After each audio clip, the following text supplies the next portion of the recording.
जरांगे पाटील विरुद्ध भुजबळ किंवा मराठा विरुद्ध ओबीसी असा नवा सामना राज्याच्या राजकारणात रंगताना दिसतोय. आता या गोष्टीमधून नेमकं काय होतंय, तर जरांगे पाटलांची अथवा मराठा आंदोलनकर्त्यांची मूळ मराठा आरक्षणाची मागणीच मागे पडते आणि त्याऐवजी मराठा विरुद्ध ओबीसी हे राजकारणच केंद्रबिंदूवर येतंय. अर्थात याचा तोटा म्हणजे मूळ मागणीकडे दुर्लक्ष होणं हा होऊ शकतो.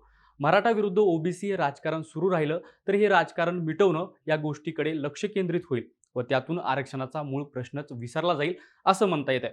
आणि यामुळे जरांगे पाटलांची मूळ मागणी आरक्षणाची मूळ चर्चा विसरली जाईल. साहजिकच मराठा आरक्षणाचा मूळ विषयच बायपास होण्याचे चिन्ह या राजकारणातून अधिक आहेत असं म्हणता येईल. पण फक्त मराठा विरुद्ध ओबीसी झाल्यासच जरांगे पाटील अडकत जातील का? तर नाही. अजूनही अशा अनेक गोष्टी आहेत ज्यामुळे जरांगे पाटील अडकत चाललेत असं म्हणायला स्कोप राहतो. काय आहेत या गोष्टी आणि जरांगे पाटील बॅकफुटवर कसे पडले जाऊ लागलेत, पाहूयात या व्हिडिओच्या माध्यमातून. नमस्कार, मी गजानन आणि आपण पाहताय बोल भिडू. तर जरांगे पाटील अडकत चाललेत हे आपण 4 मुद्द्यांना धरून बोलू शकतो. त्यातला पहिला मुद्दा म्हणजे ओबीसी समाजाचा विरोध मोठा होत जाणं. जरांगे पाटलांनी जेव्हा कुणबी प्रमाणपत्राचा मुद्दा मांडला होता तेव्हा तो मराठवाड्यातील ठराविक जिल्ह्यांसाठीच होता. त्यातही गोदाकाठच्या गावामध्ये कुणबी प्रमाणपत्र द्या, निजामकालीन नोंदी तपासून ज्यांच्यासमोर कुणबी उल्लेख आहे त्यांना ही प्रमाणपत्र द्या अशी त्यांची सुरुवातीची मागणी होती. पण जसं जसं आंदोलन मोठं झालं तशी जरांगे पाटलांनी आपली भूमिका व्यापक केली. मराठवाड्यापुरती असणारी शिंदे समिती याच मागणीमुळे राज्यव्यापी झाली. राज्यातील सर्वच मराठा समाजाला कुणबी प्रमाणपत्र किंवा सरसकट कुणबी प्रमाणपत्र अशी चर्चा सुरू झाल्यामुळेच ओबीसी समाजातून अस्वस्थता समोर येऊ लागली. ही वेळ भुजबळांनी हेरली आणि त्यांनी जरांगे पाटलांच्या भूमिकेला विरोध करण्यास सुरुवात केली.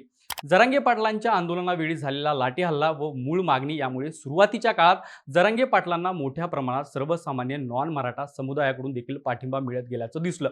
अगदी बोल भिडूने जेव्हा थेट मैदानातून हा विषय घेऊन ऑक्टोबरच्या पहिल्या आठवड्यात जमिनीवर काय घडतंय याचा आढावा घेतला होता, तेव्हाही जरांगे पाटलांच्या आंदोलनाला गावागावातून ओबीसी समाज समर्थनच करत असल्याचं किमान दिसून येत होतं. नोव्हेंबर महिन्याच्या शेवटाकडे येताना मात्र हाच ओबीसी समाज जरांगेंच्या भूमिकेला टोकाचा विरोध करताना दिसतोय. असं का झालं? तर एकतर जरांगे पाटलांनी वेळेप्रमाणे आपली भूमिका व्यापक केली. या व्यापक भूमिकेमुळे ओबीसी समाज अस्वस्थ झाला व हे टायमिंग भुजबळांनी हिरलं. अर्थात या राजकारणाचा जरांगे पाटलांना होणारा तोटा म्हणजे एक गट्टा सर्व गावांचा पाठिंबा ते गावात 2 गट अशी आंदोलनाची दिशा झाली. जरी व्यापक मागणीमुळे आंदोलन मराठवाड्याच्या बाहेर पोहोचलं तरी ते फक्त मराठा समाजापुरतंच मर्यादित होऊ लागलं व दुसरीकडे ओबीसी विरोध हीच या आंदोलनाची लाईन ठरू लागली. भुजबळांना प्रत्युत्तर देत असल्यानं देखील जरांगे पाटलांबाबत सर्वसामान्य मराठा हे नेरेटिव्ह मागे पडत राजकारणी असं नेरेटिव्ह तयार होऊ लागलं. अगदी सुरुवातीला जरांगे पाटील फक्त मराठा आरक्षणावर बोलत असत, मात्र सध्या ते भुजबळांसह इतर नेत्यांवर टीका करत असल्यानं राजकीय पाठबळ असल्याच्या शंका आपोआप जरांगे पाटलांच्या मागे उभा राहताना दिसू लागल्यात. जरांगे पाटील अडकत चाललेत असं म्हणण्याचं दुसरं कारण म्हणजे आरोपावरील कारवाई. सरकारने सर्व गुन्हे ताबडतोब मागे घ्यावेत अशी जरांगे पाटलांची भूमिका होती. मुळात जरांगे पाटलांचं आंदोलन राज्यव्यापी होण्यामागे पोलिसांनी केलेला लाठीमार हे प्रमुख कारण होतं. महिलावर झालेल्या हल्ल्याचे फोटो तेव्हा व्हायरल झाले होते व त्यामुळे आंदोलन राज्यव्यापी झालं होतं. अर्थात यामुळेच जरांगे पाटील व आंदोलकांकडे मोठ्या प्रमाणात सहानुभूती गोळा झाली होती. त्यानंतर मात्र आंदोलनात हिंसाचार होऊ लागला. पुढच्या टप्प्यात आमदारांची घरं पेटवण्यात आली. जरांगे पाटलांनी या विषयावरून देखील वारंवार भूमिका बदलली. एकतर आंदोलनकर्त्यावरील गुन्हे मागे घ्या असेही ते म्हणू लागले, त्याचवेळी आमच्या लोकांनी घरे पेटवली नाहीत असंही ते म्हणू लागले. काही दिवसांपूर्वीच आंतरवाली सराटी येथून ऋषिकेश बेदरे या तरुणाला पोलिसांनी अटक केली. दगडफेकीचा मास्टरमाइंड म्हणून त्याचा उल्लेख होऊ लागला. एकतर ऋषिकेश बेदरे हा रेकॉर्डवरील गुन्हेगार असल्याचं पोलीस तपासात सांगण्यात आलंय. त्यातही त्याच्याकडून पिस्तूल हस्तगत करण्यात आलंय. सोबतच ज्या दिवशी हा लाठी हल्ला झाला होता त्यानंतरच्या 2 दिवसात ऋषिकेश बेदरेनं शरद पवारांची भेट घेतल्याचे दावे भाजपकडून करण्यात आले. अर्थात या गोष्टीमुळे आंदोलनामागे राजकारण असल्याचं चित्र सर्वसामान्यांमध्ये तयार होताना दिसू लागलंय. त्यातही रेकॉर्डवरील गुन्हेगार असल्यानं जरांगे पाटील अशा गुन्हेगारांना पाठीशी घालू शकणार नाही. अर्थात कोणत्याही पद्धतीनं हिंसेचं समर्थन करणं जरांगे पाटलांसाठी योग्य ठरणार नाही. पण अंतरवाली सराटीत तेव्हा नेमकं काय घडलं? बीडमधील हल्ला सुनियोजित होता का या प्रश्नाची उत्तरं पोलीस तपासात समोर येऊ लागली व ती जरांगे पाटलांच्या विरोधात जाऊ लागली तर जरांगे पाटील आरोपीच्या पिंजऱ्यात उभे राहण्याचे चान्सेस वाढताना दिसतील. जरांगे पाटील अडचणीत येऊ लागलेत असं म्हणण्याचं तिसरं कारण म्हणजे मराठा आरक्षण ते राजकारण असा बदलणारा टर्न.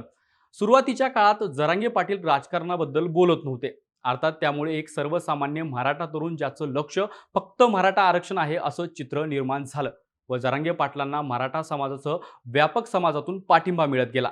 मात्र उपोषणाच्या दुसऱ्या टर्म नंतर जरांगे पाटलांची भूमिका ही राजकीय देखील होताना दिसत आहे.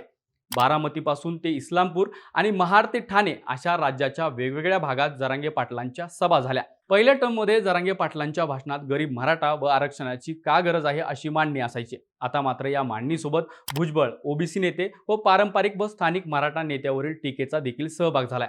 अर्थात एखाद्या भागात गेल्यानंतर तिथल्या स्थानिक नेत्यावर टीका होत असल्यास आपोआप तिथला मतदार जरांगे पाटलांच्या भूमिकेत राजकारण शोधू लागला आहे. दुसरीकडे शरद पवारांच्या सांगण्यावरून राजेश टोपे व रोहित पवारांनी जरांगे पाटलांना उपोषणाला बसवलं. ऋषिकेश बेदरे हा पवार गटाचा पदाधिकारी आहे असे आरोप जरांगे पाटलांना राजकारणाकडे शिफ्ट करताना दिसत आहेत. अर्थात आंदोलन राजकारणाकडे शिफ्ट झाल्यास जरांगे पाटलांना मिळालेला व्यापक मराठा पाठिंबा कमी होऊ शकतो व जरांगे पाटील अडचणीत येऊ शकतात.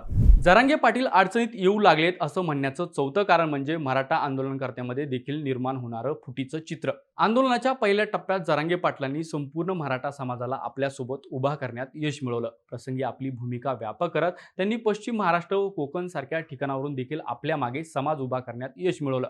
मात्र त्यानंतर मागण्या व त्याची उपयोगिता हे विषय जसे जसे चर्चेला येऊ लागले तसे तसे वेगवेगळे प्रवाह मराठा समाजातच तयार होऊ लागले.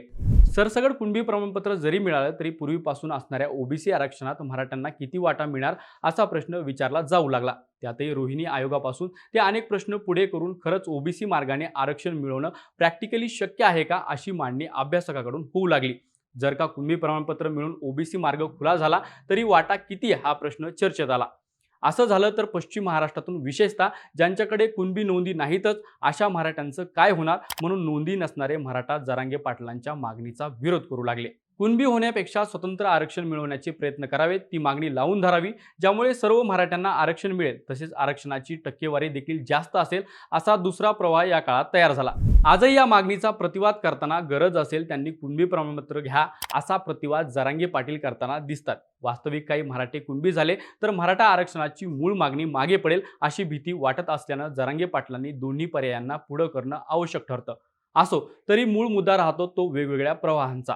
मराठा समाजातून कुणबी की स्वतंत्रपणे एससीबीसी यावर चर्चा सुरू होत असलेली दिसते आणि ही गोष्ट जरांगे पाटलांसाठी अडचणीची ठरू शकते. कारण स्वतंत्र आरक्षणाचा मुद्दा आल्यास मराठा समाजात फूट पडण्याचे चान्सेस वाढतात. अर्थात या 4 मुद्द्यांना जरांगे पाटील कसं टॅकल करतात यावर त्यांचं आगामी राजकारण दिसून येणार आहे. तरी हे 4 मुद्दे टॅकल करणं वाटतं तितकं सोपं देखील ठरणार नाही. तुम्हाला काय वाटतं? तुमचं मत कमेंट करून नक्की सांगा आणि अशाच माहितीपूर्ण व्हिडिओसाठी बोलबिडूच्या यूट्यूब चॅनलला सबस्क्राईब करायला विसरू नका.